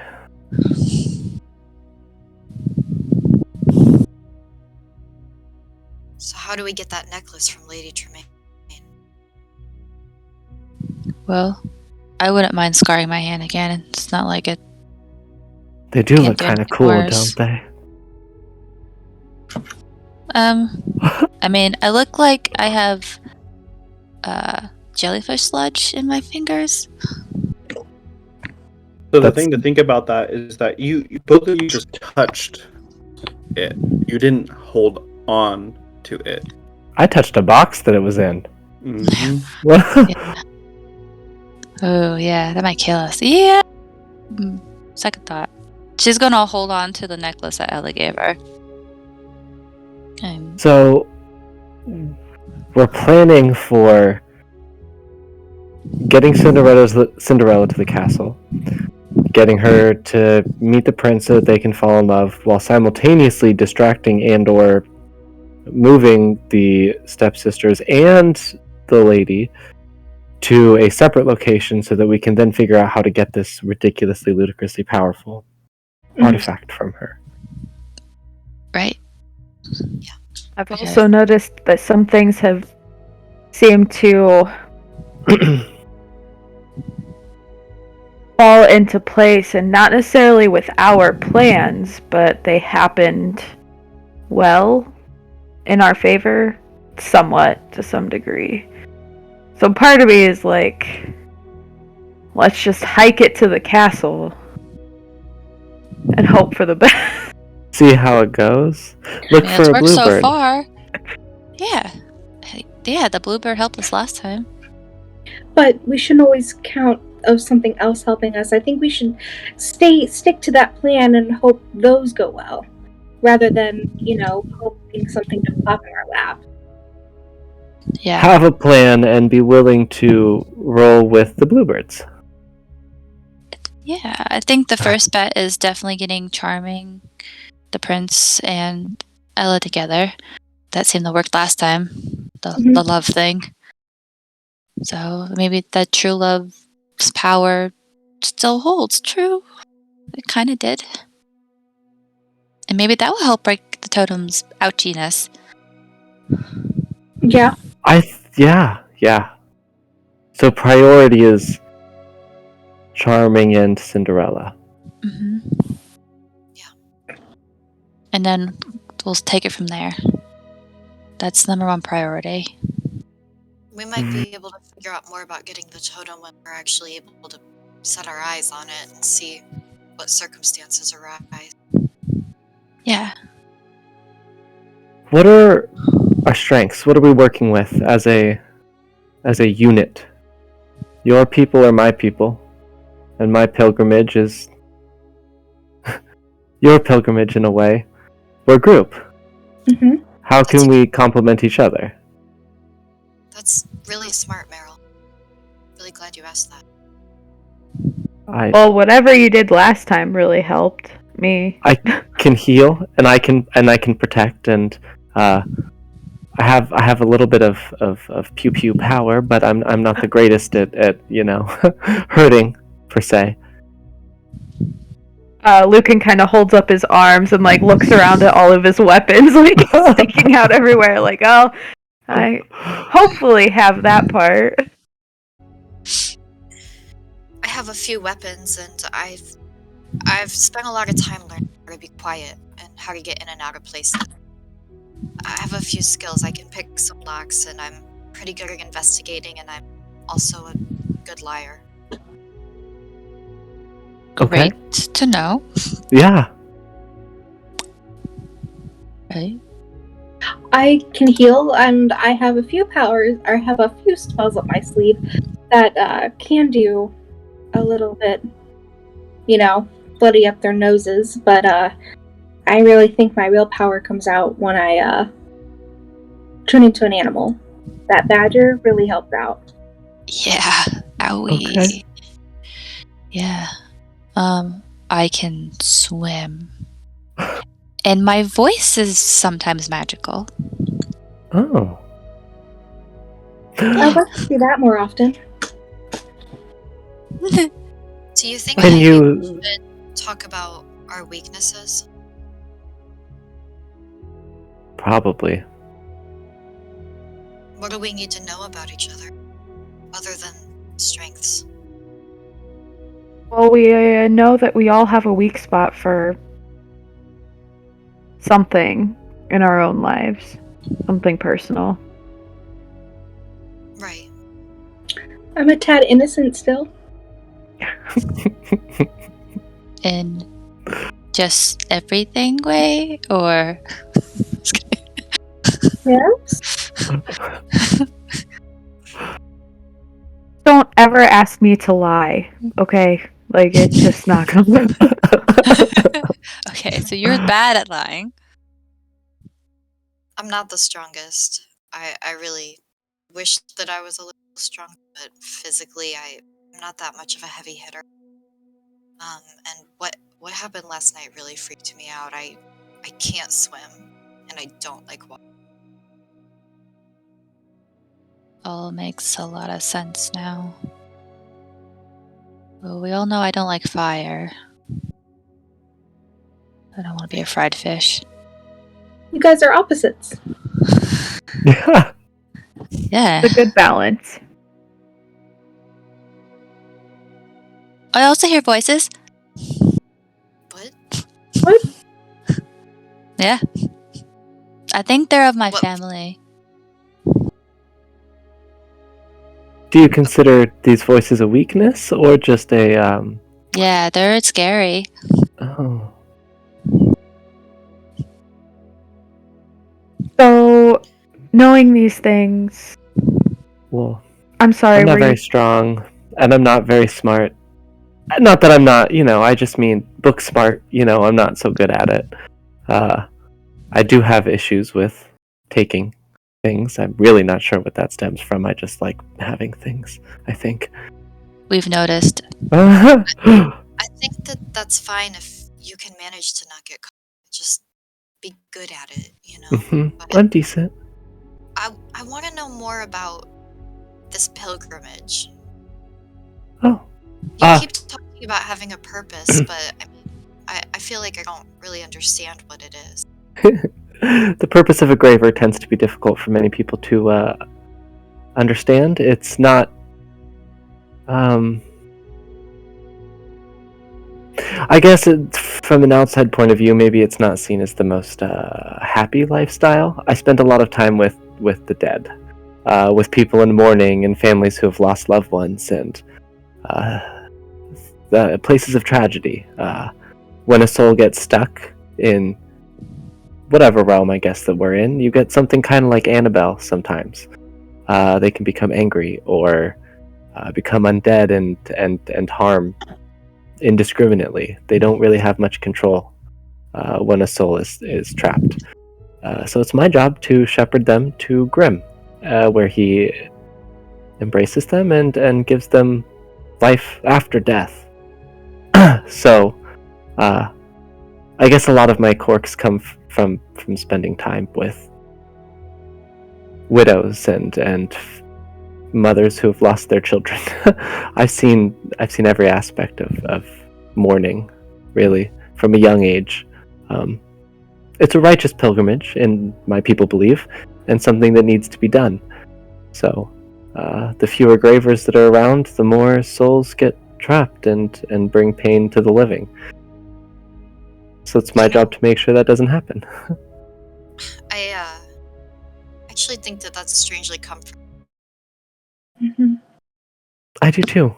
To a certain extent, I don't fear death because I know where it is that I'm going when I die. So, Right. yeah, Thank you for sharing that. of course. So, I think that we're all pretty aware of some of our strengths and weaknesses as a group, and I really do feel like that can help us, like if we use those to our advantage and use those to put certain people in certain spots in our quest to be the keepers. Be the Yeah. keepers, you guys? That seems big. Yeah, you're does. telling me. If I'm being honest, all I really want to do is save Mia and get back to my life. I had a life that I loved. I just want that back. I don't think we could ever go back. Maybe not to what we knew exactly before this, Mhm. but it's not to say that your loved ones can't be saved and that a life you love can't be had after this. I don't even know if she's alive. I know your pain. I know you do.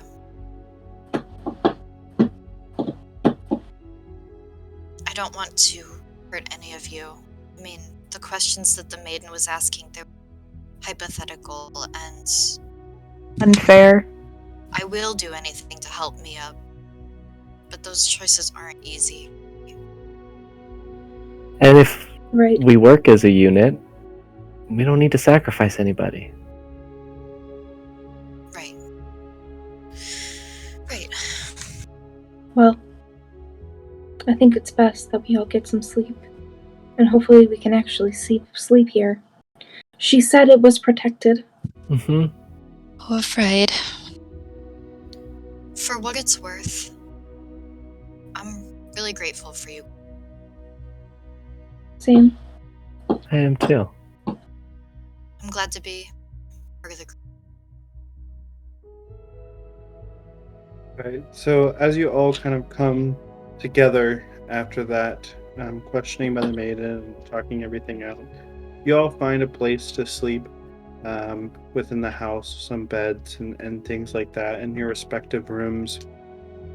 As you kind of tuck her into bed, still nervous about falling asleep, especially about what just happened previously, but eventually sleep does come to you after you hear Ella singing from her attic in a beautiful tone, a song that she sings, and you kind of all drift off to sleep. And that's where we'll end tonight's episode. Bruh. That was really wholesome. That was really good. That Yeah. was awesome. I don't know why I'm getting all misty-eyed. I'm so emotional. I can't help it. I was misty-eyed a lot through that whole thing. Yeah. My goodness. I'm starting to get a little worried about as Bailey's story continues, especially how Ella reacts. Mm-hmm.